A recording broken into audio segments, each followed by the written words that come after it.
Hey, I'm Miles, and you're listening to the House of EdTech with my daddy, Chris Nessie. Coming up on this episode of the House of EdTech, we're going to talk about how being good with tech doesn't overcome poor teaching. I have a pretty slick Google Sheets add-on and a new cloud storage recommendation. We've got the House of EdTech VIP. We're going to talk about things we need to stop doing in schools, and that comes to us courtesy of Dr. Tony Sinanis, and a whole lot more.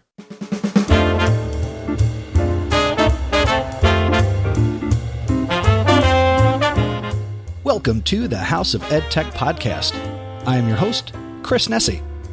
The House of EdTech explores how technology is changing the way teachers teach and the impact that technology is having in education. I discuss technology that is changing our classrooms and schools, and I share tools and tips that you can hear today and use tomorrow. You're going to hear the stories of teachers, leaders, and creators just like you. The purpose? Whether you use it or not, technology is changing the way you teach and how your students learn.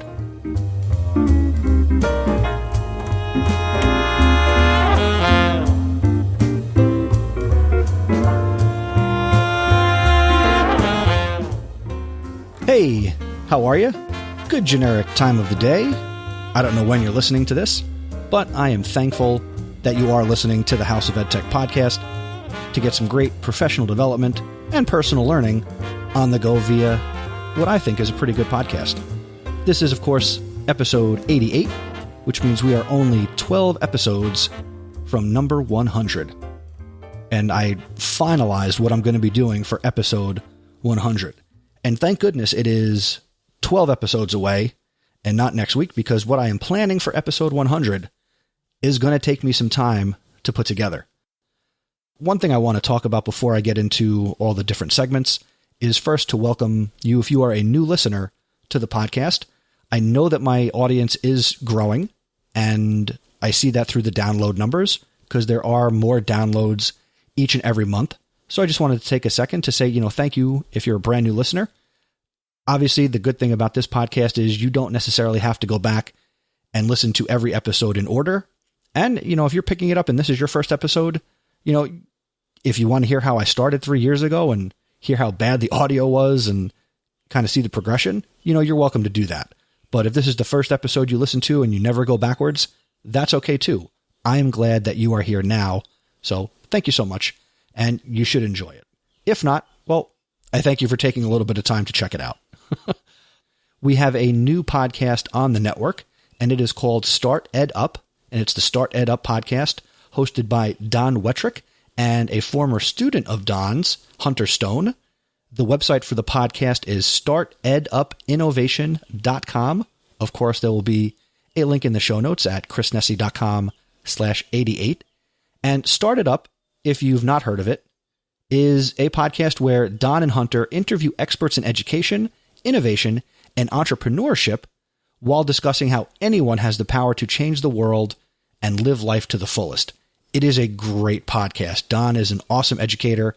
He's got a number of books that he's known for, which, I will include those in the show notes. But the podcast is something that I'm really excited about because I've been listening for some time.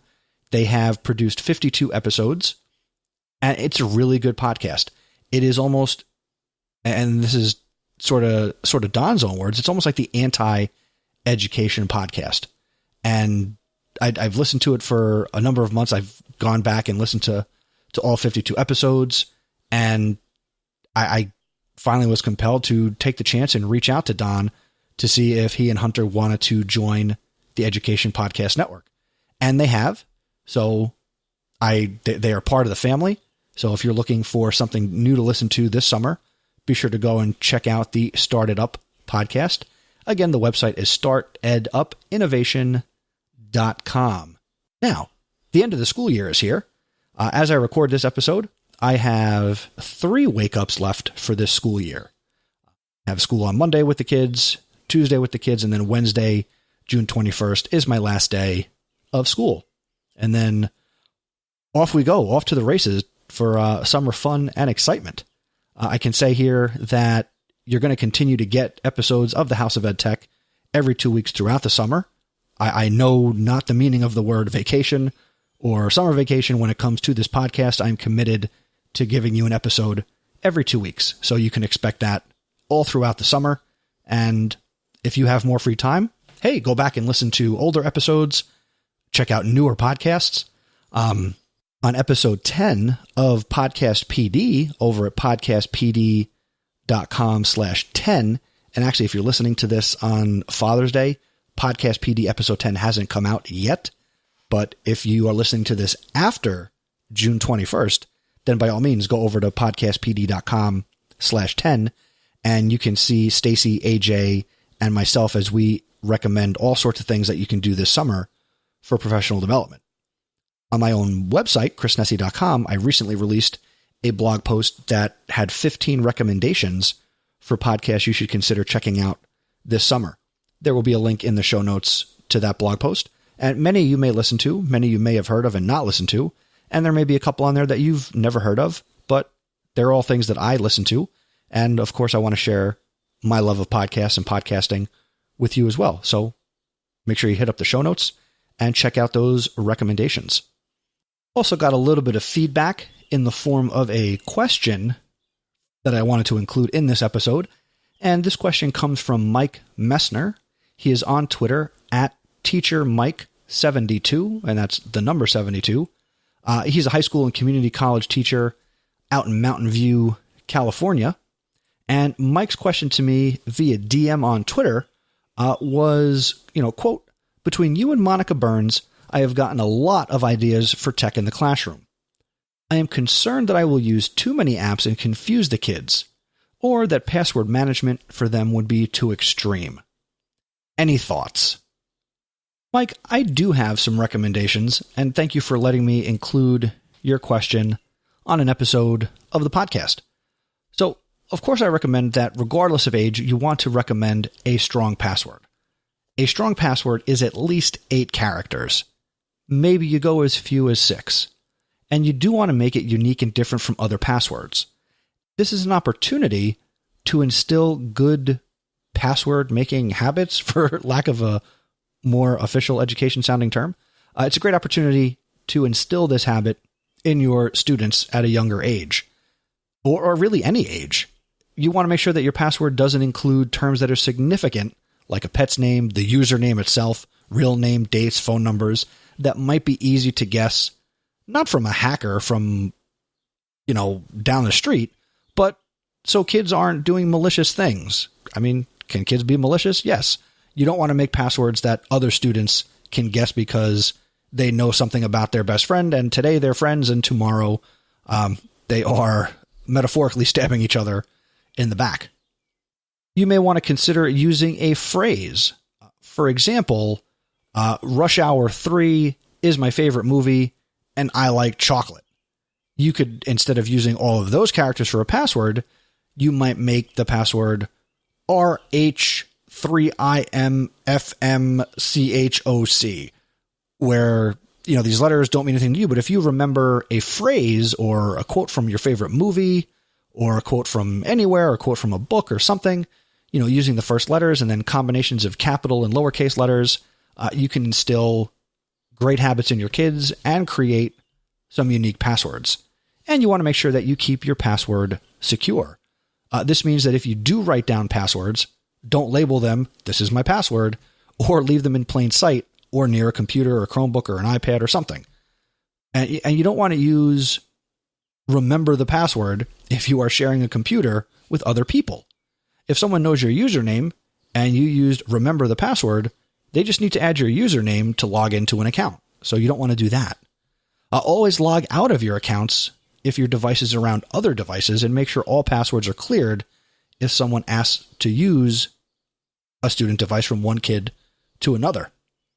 And of course, you don't want to give your password to anyone except parents or the teacher, not even your friends or even a brother or a sister. I hope these couple of tips help you out. Thank you for sending in your question. Hope it helps. Let me know if it does. And if you have other strategies that can address and help Mike, make sure you connect with Mike. Again, he is on Twitter at TeacherMike72, and that's teacher, MIKE, the number 72. Thanks, Mike. Appreciate you sending in the question. So why don't we get into this episode's EdTech Thought?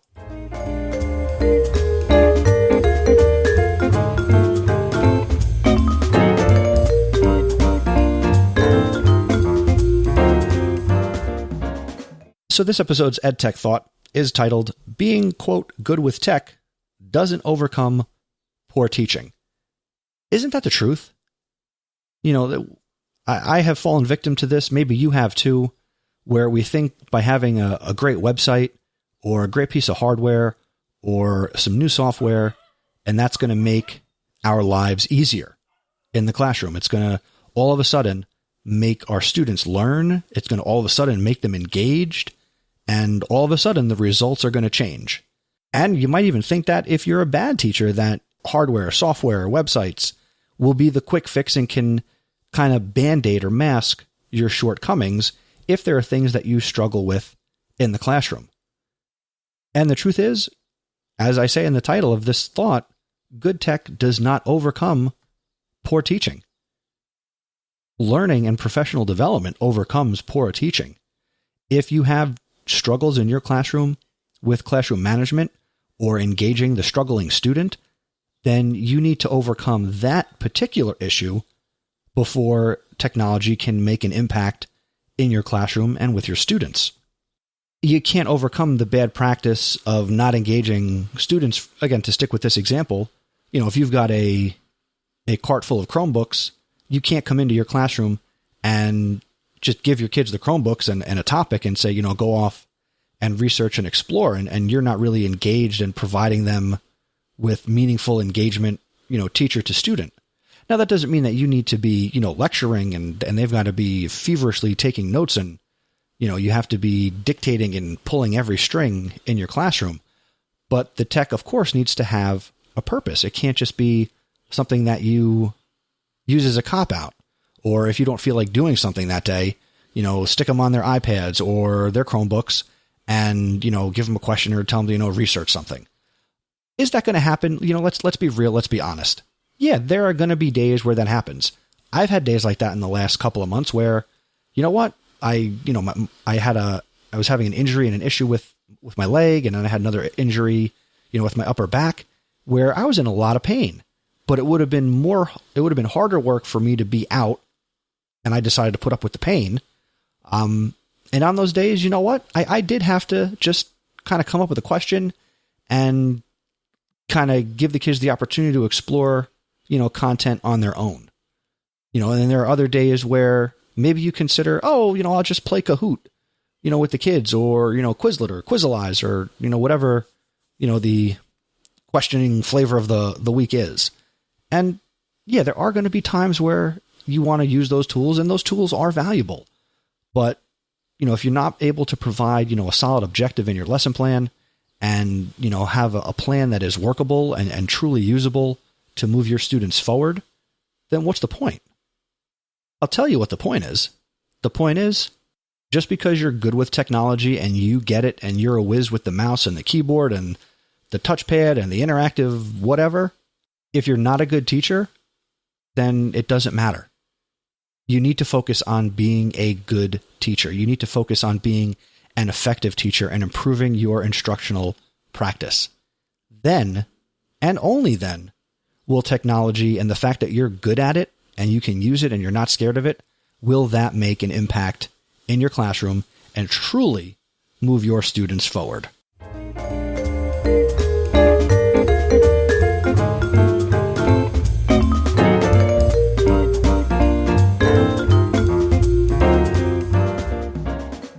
And now it's time for this episode's House of EdTech recommendation. And I've got two, yes, you heard me right, two recommendations in this episode. Of course, as I prepare to go on summer vacation, why not come at you with two things that you have plenty of time to explore? The first is a new add-on that I came across for Google Sheets. It is called SheetGo, and that's SheetGo. And SheetGo is an excellent add-on that you should definitely install for Google Sheets. It allows you to easily transform data between different spreadsheets in Google Sheets. You can also use it to create centralized overviews of your data by merging several sheets into a single sheet. You can even import data from Excel files you have into your Google Drive right into your Google Sheets. Another practical feature from SheetGo is the ability to filter data in your spreadsheets and only select the one that you need before importing or exporting a spreadsheet. Additionally, you can use the export feature to easily and automatically distribute data from your Google Sheets to other Google Sheets. Distribute the same data to multiple Google Sheets or distribute unique data using the filter function. Other interesting features provided by SheetGo include preserving formatting.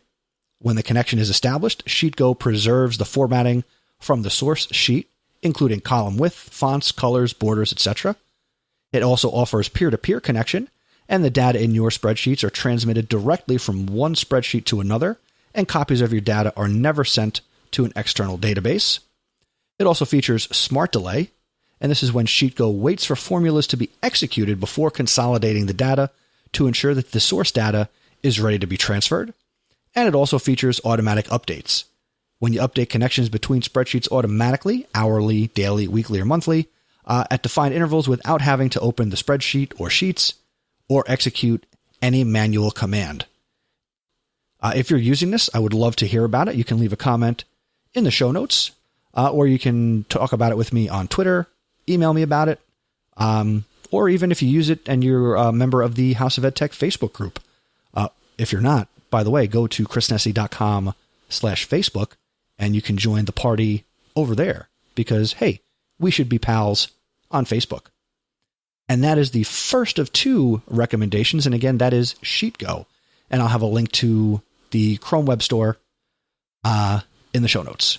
The second recommendation I have is a new cloud storage system that I came across, and it's called sync.com. And that's sync.com. And Sync makes it easy to store, share, and access your files from anywhere, similar to Google Drive or Dropbox, except Sync has a focus on your privacy, and not just like your identity, but actual data privacy when you think about, data and what we give up to have our different accounts and what is available about us on the internet. Sync's unique zero-knowledge storage platform guarantees your privacy by providing end-to-end encryption, and only you have access to the keys through your account.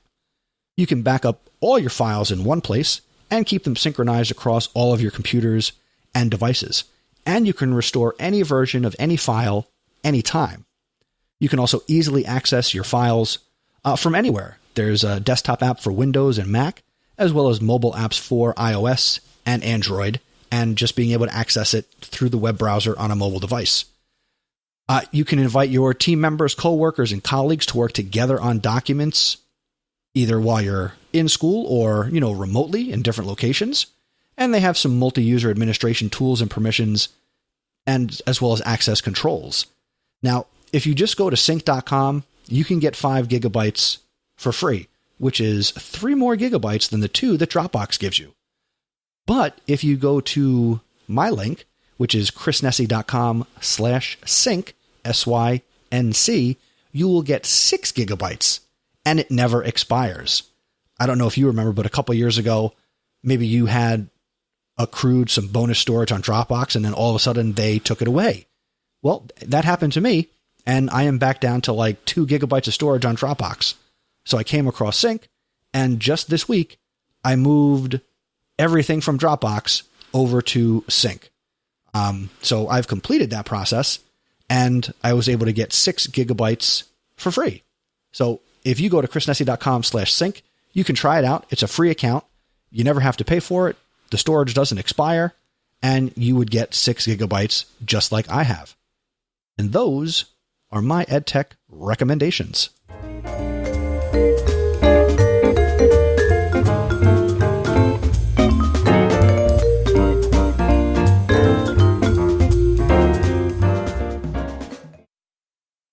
And now it's time for this episode's featured content.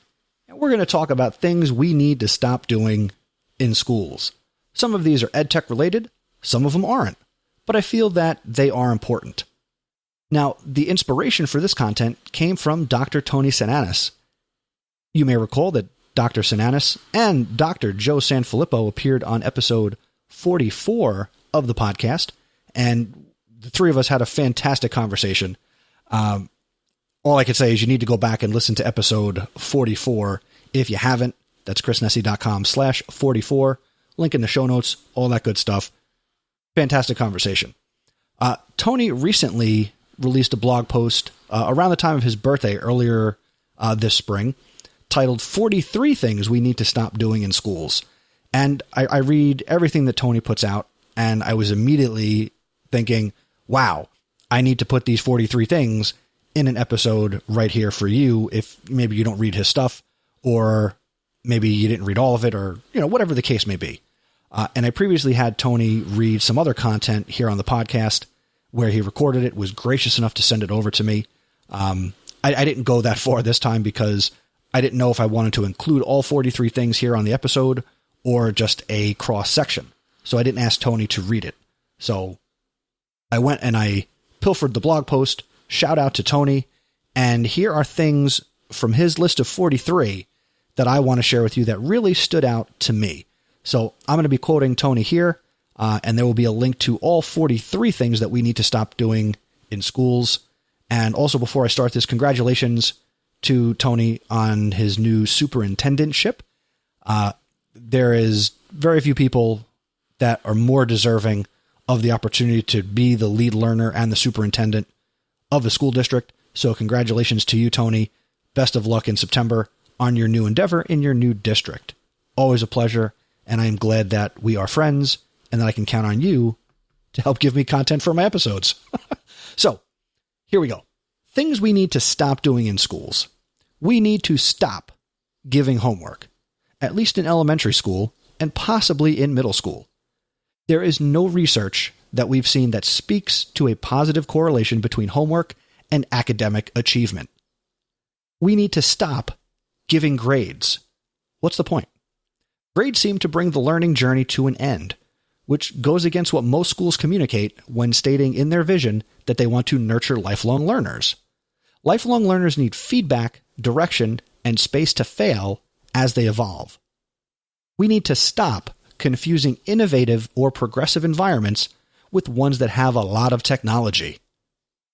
We need to stop mistaking technology for innovation. Innovation is rooted in strong relationships that allow for creative ways that may fail to solve our current problems. We need to stop keeping all the awesome things happening in our schools to ourselves. The four walls should not be barriers. Instead, they should be transformed into glass or not exist. And we should proudly share all the awesome things happening in our schools. We need to stop giving tests with fill-in-the-blank or multiple-choice answers. These might be easier to grade, but they don't build our children's ability to think critically. And I just want to jump in here with my own commentary. We are not preparing our students to play Jeopardy. So let's increase the rigor. Back to Tony's thoughts. We need to stop keeping technology out of the classroom because we, as the adults, are uncomfortable with it. That ship has sailed. We need to stop confusing technology with engagement. Yes, screens do engage our children immediately, but that is, quote, level 1 engagement. We want to push them to be engaged at a higher level where they are collaborating, communicating, creating, and thinking critically. Engagement is about thinking, not just sitting quietly and working. We need to stop confusing projects with project-based learning. Projects are about a product that often looks the same for every learner, while PBL is about inquiry and process, often driven by the student after being framed by you, the teacher. We need to stop, while we are on the topic of projects, we must stop sending projects home for families to complete. Our parents don't need to be doing reports or trifold boards that look professionally done. If the project is that important, do it in school to level the playing field and make the learning collaborative. We need to stop demanding that our kids work quietly throughout the school day. Messy, noisy, and collaborative classrooms are often more successful than quiet ones. We need to stop making professional development for teachers an afterthought. Teachers need to have the opportunity to learn throughout the school year.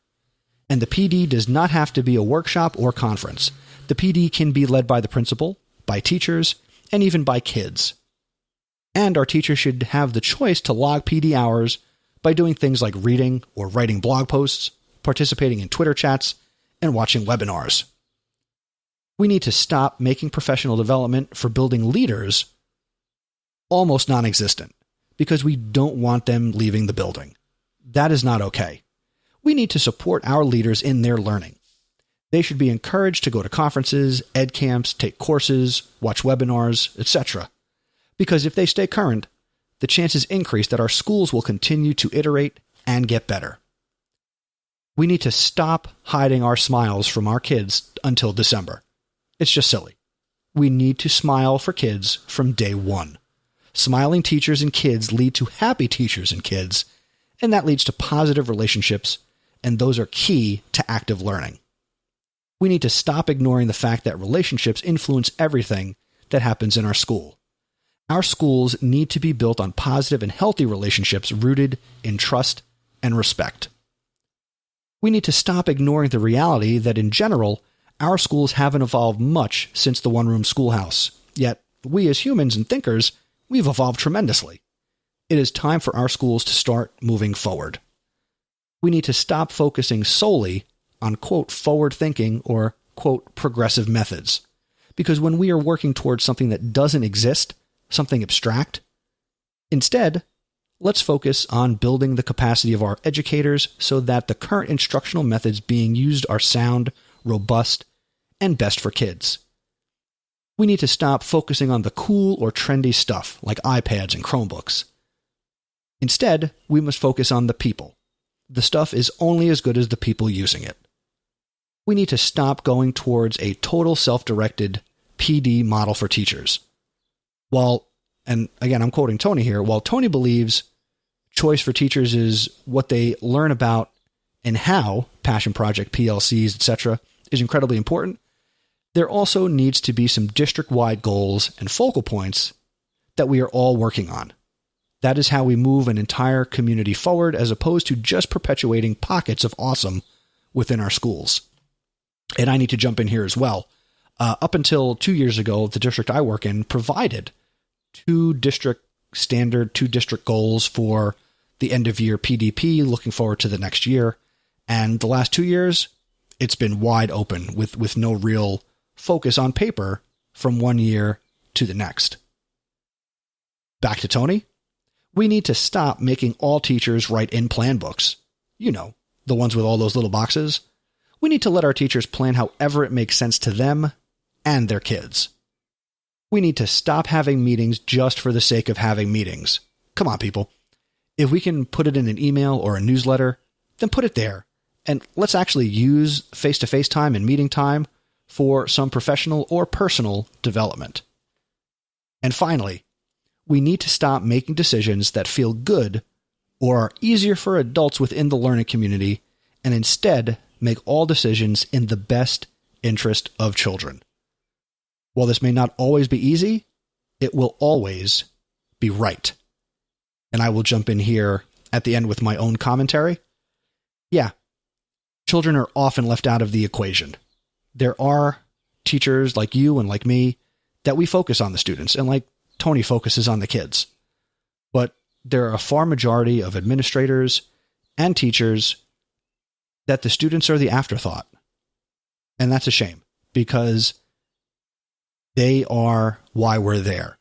They are our primary stakeholders. If people want to say education is a business, okay, let's go with that. Education is a business. Who are we held most accountable to? Our students. Plain and simple. So there are a whole lot more things that we need to stop doing. And I agree with everything that Tony has said here and the ones that I did not include here in the episode.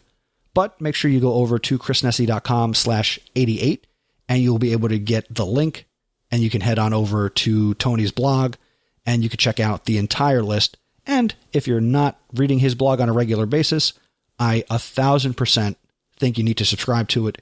in your RSS reader of choice or get his email updates, but you need to be on top of the things that Tony is sharing out there on the interwebs.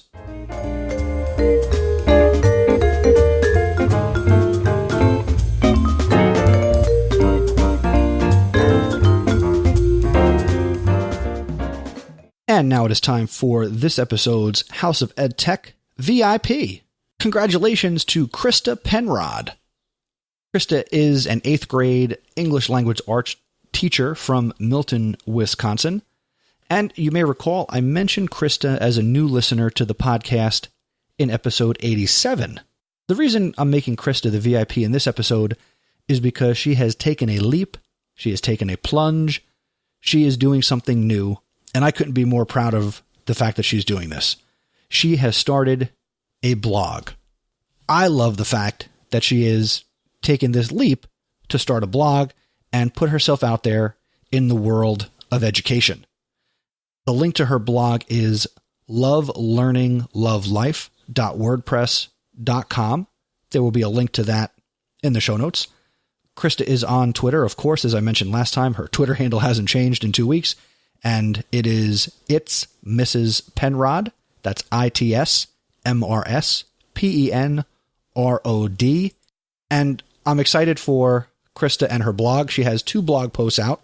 She published on June 12th and June 16th. The titles are From Making Excuses to Embracing Freakouts, and her latest blog post, How Do You Deal with Splashing and Shouting? Now, I'm excited because I've also reached out to Krista to have her be a guest on an upcoming episode of the podcast to talk a little bit about this and, of course, share her educational story. So you need to connect with her on Twitter. Again, it's Mrs. Penrod, and let her know that she needs to say yes to my request to come on to the show, because I think she'd be a fantastic guest, and I want to get to know her and share her story and learn her story for myself, and maybe pick up a trick or two that I can apply to my classroom. And of course, you would have that same opportunity by listening to that future episode. So congratulations, Krista.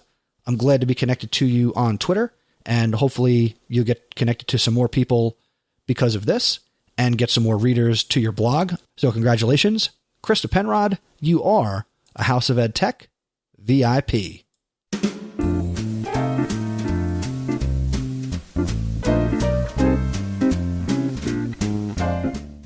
And thank you for listening to this episode of the House of EdTech podcast.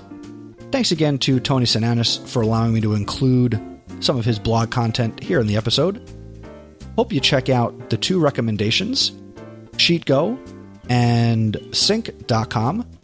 Remember, if you want to get that extra gigabyte of storage and get 6 instead of 5, just go to chrisnessy.com/sync, and that's SYNC, and you'll get 6 gigabytes of free cloud storage that is more secure than what you might be using already. And hey, you got nothing to lose by trying it. I'd love to connect with you and hear your thoughts on the information and resources that I shared in this episode, and of course, any episode. If you listen to an episode from a year ago and you've got something to say about it, shoot that message over to me. I would love to get your feedback. And you know what? If we're not connected on Twitter, hey, we should be. It's one of the 2 fastest ways to get in touch with me. The fastest would be Voxer, but I know not everybody uses Voxer, and I love Twitter, so hit me up at Mr. Nessie. Make sure you follow the new Twitter account for the podcast, at House of EdTech.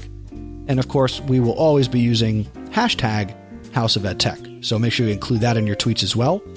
And if you're tweeting about the show, that's a good thing, because word of mouth is the best way to tell other people about the podcast and to help me promote what we're doing here. You enjoy this podcast. Shouldn't other people you know enjoy it too? Come on. Tell somebody else about the show.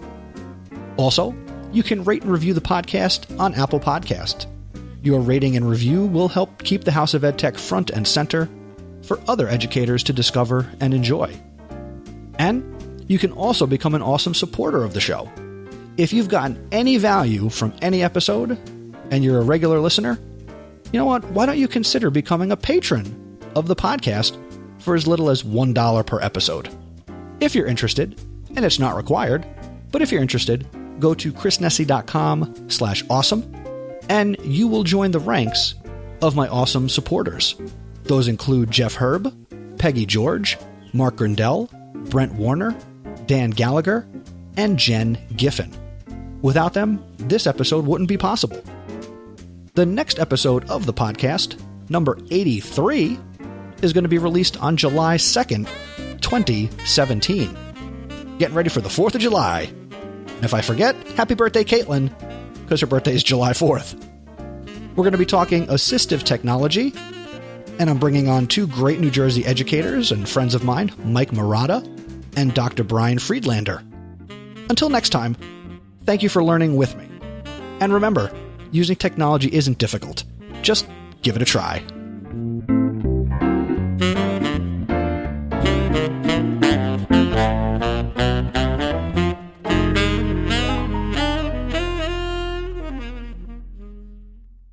The House of EdTech is a proud member of the Education Podcast Network.